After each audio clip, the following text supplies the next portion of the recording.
तुझे लगता है कि तू फ्री है, लेकिन तू फ्री बिल्कुल भी नहीं है। तेरी जिंदगी का रिमोट कंट्रोल किसी और के हाथ में है। और सबसे शॉकिंग बात, तुझे प्रोग्राम किया गया है कि ये रिमोट कंट्रोल तू उसके हाथ में दे दे। और वो कौन है? सोसाइटी। सोसाइटी ने तुम्हें प्रोग्राम कर दिया है कि तुम उनकी इनविजिबल जेल को देखो ही नहीं। तुम्हारे ऊपर चेंज नहीं लगी है, लेकिन फिर भी तुम बंदी हो।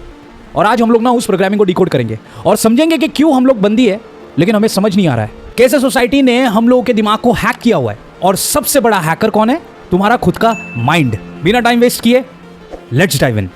इस प्रोग्रामिंग के कॉन्सेप्ट को, इस खेल को समझने से पहले हम लोग समझेंगे कि सबसे बड़ा दुश्मन है कौन।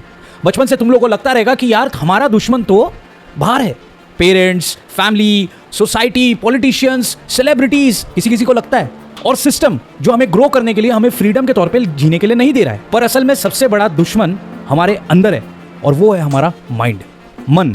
और ये हमारा दुश्मन इनडायरेक्टली कैसे बन गया है? क्योंकि पूरी बॉडी के अंदर सबसे वो आसान पुर्जा है जिसको बहुत इजीली मैनिपुलेट किया जा सकता है। आप लोगों को डेलुलू की जर्नी पे लेकर जाया जा सकता है। माइंड की वजह से इल्यूजन्स भी रियल लगते हैं। फियर क्रिएट किया जा सकता है। तुम्हारी अटैचमेंट किसी अनजान इंसान के साथ क्रिएट की जा सकती है, ताकि तुम उस इंसान या उस चीज को खो देने के डर में वो करो जो वो तुमसे करवाना चाहते हैं। और फिर भी हम लोगों को लगता है कि यार मैं तो फ्री हूं, लेकिन इन रियलिटी हम लोग हमारे ख्यालों के, हमारे थॉट्स के स्लेव है। यही गुलामी हमें किसने दी है?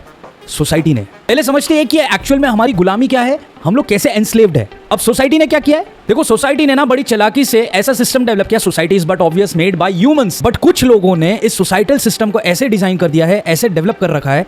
यही लोगों ने सोसाइटी के थ्रू एक बड़ा इंटेलिजेंट काम किया हुआ है। इन्होंने तुम्हें ओबीडियंट बनाया, क्यूरियस नहीं। जैसे स्कूल्स के लिए एक जनरल अंडरस्टैंडिंग बढ़ती जा रही है कि स्कूल्स और हमारे रॉटन एजुकेशनल सिस्टम ने हमें रूल फॉलोइंग मशीन बनाया है, थिंकर नहीं। परिवार ने तेरे अंदर ये वाली फीलिंग डाल दी, लोग क्या कहेंगे ये सीख गए हो। मीडिया ने हमें सिखा दिया कि हमारी वैल्यू सोसाइटी के अंदर सिर्फ हमारे लुक्स, हमारे जॉब्स, हमारे बैंक बैलेंस से ही डिसाइड होता है, जिसकी वजह से एक्सटर्नल वैलिडेशन की क्रेविंग्स बढ़ती जाती है। इस चीज की वजह से हम हमारे असली सेल्फ से बिल्कुल डिस्कनेक्ट हो चुके हैं। यही था उनका प्लान। तुम अपनी असली पहचान, अपने रियल सेल्फ को जानो ही नहीं, अपने इनर पोटेंशियल को भूल जाओ। इसका रियल एग्जांपल देख लो। जिन प्रोडक्ट्स की प्रमोशन सेलिब्रिटीज पर्दे के सामने करते हैं, क्या वही प्रोडक्ट्स को वो अपने बच्चों या अपने रिलेटिव्स को खरीदने के लिए रेकमेंड करते हैं? क्या खुद अपने भाई, अपने परिवार को रिस्की बेटिंग बिजनेस में पैसे लगाने के लिए बोलते हैं? और यही सब सोसाइटल सिस्टम के हिपोक्रेसी की एग्जांपल है। लेकिन सबसे बड़ा क्वेश्चन उठता है, ये सिस्टम काम कैसे करता है? देखो, सोसाइटी ना कुछ मेंटल हुक्स को यूज करती है। हुक्स यानी ऐसे इमोशंस जिससे आपका मन कंट्रोल किया जा सकता है, माइंड को कंट्रोल किया जा सकता है। और इन्हीं हुक्स से आपकी प्रोग्रामिंग होती है, आपके इमोशंस को कंट्रोल किया जा सके और उन्हें कहीं पर डायरेक्ट या रीडायरेक्ट किया जा सके, जिसकी वजह से किसी का फायदा हो। और यही इमोशनल मेंटल हुक्स को यूज करके बचपन से आपकी हैबिट डेवलप की जा सकती है, जिसकी वजह से अडल्ट स्टेज में एक बिहेवियर डेवलप होता है जो इन सोसाइटल लॉज और रूल्स को कंप्लाई करता है। और तुम्हारा दिमाग ऑटो पायलट पर चला जाता है। सोच, रिएक्शन, कंपैरिजन, ये सब इस लूप का एक हिस्सा है। एक लूप बन जाता है बचपन से लेकर अडल्ट लेवल तक का। फॉर एग्जाम्पल, स्कूल में जो कॉम्पिटिशन, फियर, कंपैरिजन, जेलेसी, इन सब की शुरुआत होती है ना, वो इमोशंस मरते दम तक हमारे अंदर से हटते नहीं। ऑफिस में कलीग्स के साथ, रिलेटिव्स के साथ, पड़ोसी के साथ, और कुछ लोगों की तो अपने पार्टनर के साथ तक यही इमोशंस और बिहेवियर कंटिन्यू होते रहते हैं। तुमको लग रहा है कि तुम सोच रहे हो, लेकिन इन रियलिटी हम लोग सोच ही नहीं रहे हैं।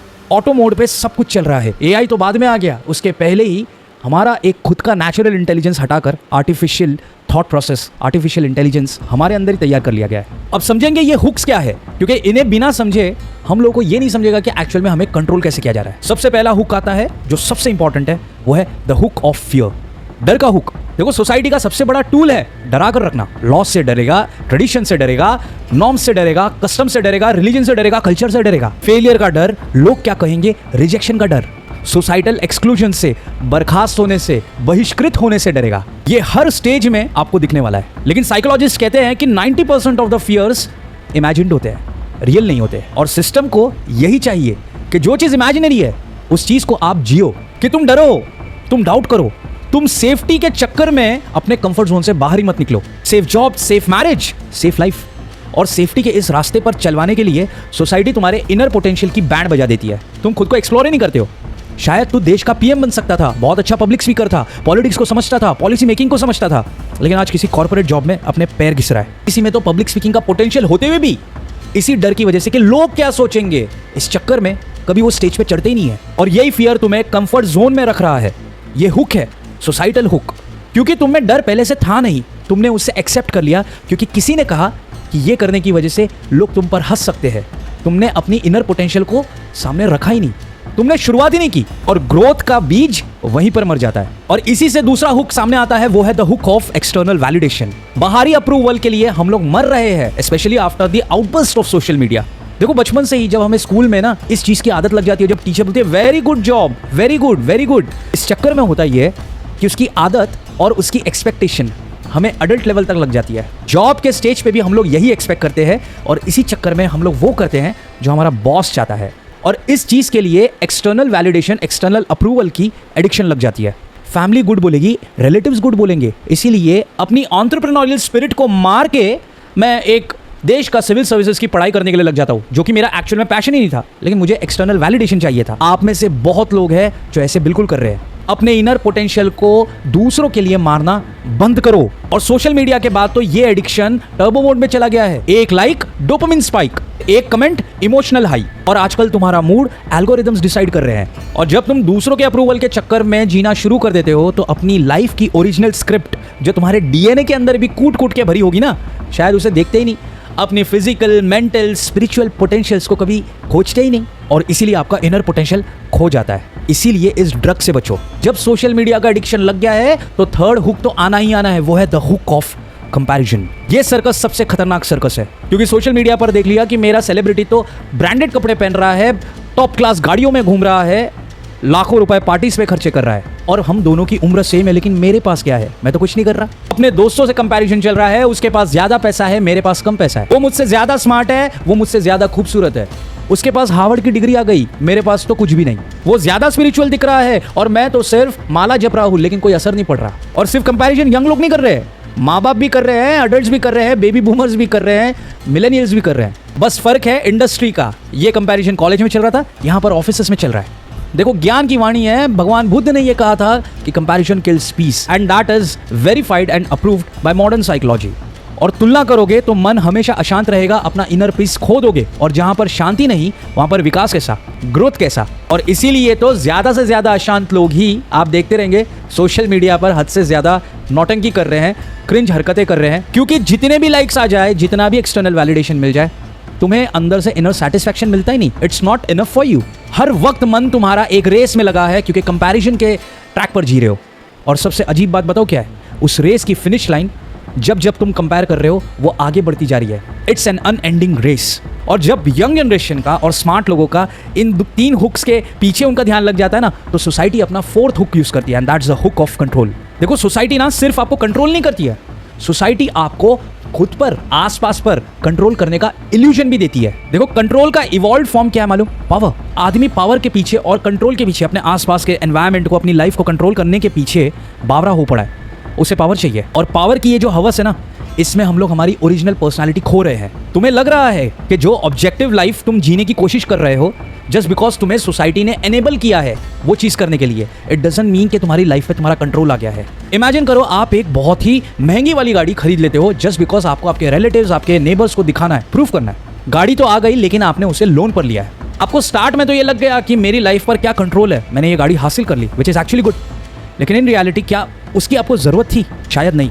और उसके EMIs आज आपकी लाइफ को कंट्रोल कर रहे हैं, आपको ओवर टाइम करना पड़ रहा है। आप रोज बिना चैन की नींद के साथ सोते हो, क्योंकि आपको EMIs का टेंशन डरा रहा है, जो शायद आपकी सैलरी के ओवरऑल बजट के बाहर है। कंट्रोल का इल्यूजन तो आ गया, लेकिन आज वो वस्तु वो आपको कंट्रोल कर रही है। और यही चीज सिर्फ गाड़ी या वस्तु के साथ नहीं होता है।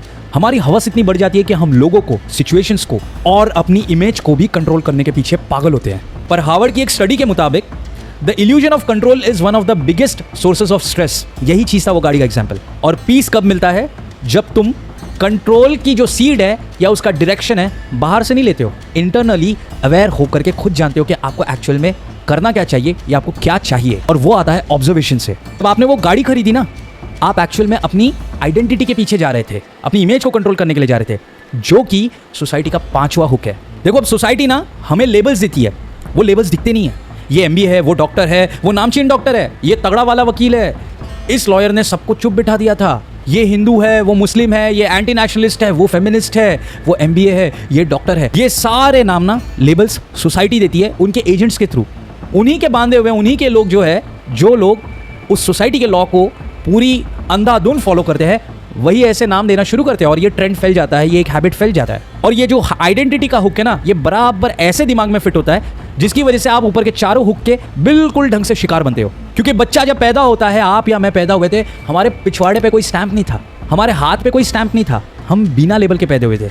लेकिन फिर भी वो लेबल्स हमें सोसाइटी ने दिए, और ये लेबल्स ना बिल्कुल कॉस्ट्यूम की तरह है। जैसे जैसे आप सोसाइटी के रंग्स में यानी उसकी स्टेप्स पे अपना रोल चेंज करते हो, अपनी आइडेंटिटी चेंज करते हो, just because you were hooked by the hook of identity, तभी आपकी ये वाली लेबल भी चेंज होती है। और कॉस्ट्यूम चेंज हो सकता है जो काफी डायनामिक है, लेकिन ये तुम्हारा असली रूप नहीं। असली में मैंने जैसे बताया, तुम्हें ऑब्जर्वर बनना है, अवेयर इंसान बनना है, जो इन कॉस्ट्यूम्स को एक्सटर्नली देख सके और वो ना करे कि जो तुम एक्सटर्नल इन्फ्लुएंस की वजह से मजबूर हो जाओ ये लेबल्स को एक्सेप्ट करने के लिए या किसी और को देने के लिए, और बिना जजमेंट के इंटरनल पोटेंशियल को आइडेंटिफाई कर सको। और ये जब 5 हुक्स आपके कंट्रोल में आ जाएंगे ना, वो 6th हुक है जो सोसाइटी आपके मन को पूरी तरह से इन्फ्लुएंस करने के लिए यूज करती है, जिसकी वजह से मन प्रॉपर्ली उसके कंट्रोल में आता है। और वो हुक है द हुक ऑफ ईगो। देखो, द हुक ऑफ ईगो ये 5 हुक को यूज करके ना आपके मन में एक इल्यूजन पैदा कर देता है, आपके मन में एक स्टोरी तैयार कर देता है। मैं सबसे अलग हूँ, मैं ये हूँ, मेरा रास्ता ये है, मैं बेकार हूँ, मेरी लाइफ तो बिल्कुल झंड है। लेकिन आपको ये पता नहीं चलता है कि आप एक्सटर्नली इन्फ्लुएंस्ड हो। और दोनों एक्सट्रीम्स, अच्छा या बुरा, ये सेल्फ आइडेंटिफिकेशन जो बिल्कुल इल्यूजनरी है, ये इसी ईगो को यूज करके आपके अंदर तैयार किया गया है। ईगो को स्टेज चाहिए और तुम उस स्टेज के हीरो बन जाते हो, कठपुतली। लेकिन जब तुम सिंपली बी करते हो, बी यानी BE, you just exist without any judgments, ये ईगो डिसॉल्व हो जाता है। और ये 6 के 6 हुक्स ना आपके लिए एक इमोशनल प्रिजन तैयार कर रहे हैं। जब तुम इन 6 के 6 हुक्स की वजह से हुक्ड हो जाते हो, तब तुम्हारे अंदर इमोशंस जैसे गिल्ट, रिग्रेट, फियर, एंजाइटी, ऐसे इमोशंस तैयार होते हैं जिनके हम धीरे धीरे गुलाम बन जाते हैं। इमोशनल मैच्योरिटी का मतलब इमोशंस को लात मार के हटाना नहीं है, नॉन इमोशनल बनना नहीं है या उन्हें दबाना नहीं है, उन्हें ऑब्जर्व करना है थर्ड पार्टी या एक न्यूट्रल पार्टी बनकर, और रिस्पॉन्ड करना है कि उस इमोशन के लिए मेरा एक्चुअल बिहेवियर या रिस्पॉन्स क्या होगा। लेकिन हम लोग क्या करते हैं? रिएक्ट, टोटल रिएक्शन रहता है हमारा सिचुएशंस के लिए। किसी ने हमें गाली दे दी, हम पलट के इंस्टेंटली उसे गाली देते हैं, और जब जब हम रिएक्ट करते हैं तब तब ये हुक्स का प्रभाव हम पर बढ़ता जाता है।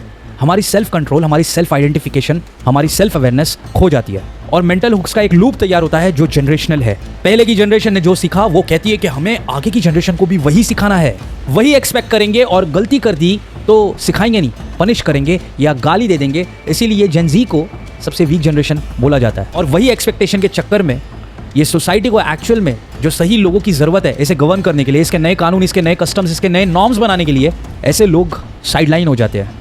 क्योंकि वो लोग जब नए नॉर्म्स लाते हैं, ऊपर बैठा हुआ इंसान ना उसके लिए फ्लेक्सिबिलिटी या उस नॉर्म्स के लिए ओपननेस नहीं दिखाता है, और वो सोसाइटी और कंजर्वेटिव और हाइपर ट्रेडिशनल और इतनी पिछड़ी हो जाती है, जिसकी वजह से कभी कभी वायलेंस को भी स्टिग्मेटाइज न करके उसे एक न्यू ट्रेंड बना दिया जाता है। ये सब जानने के बाद आपके दिमाग में एक बात तो बिल्कुल आती होगी कि सोसाइटी अगर गवर्न की जा रही है तो किसका फायदा हो रहा है? इन मेंटल हुक से फायदा किसका हो रहा है?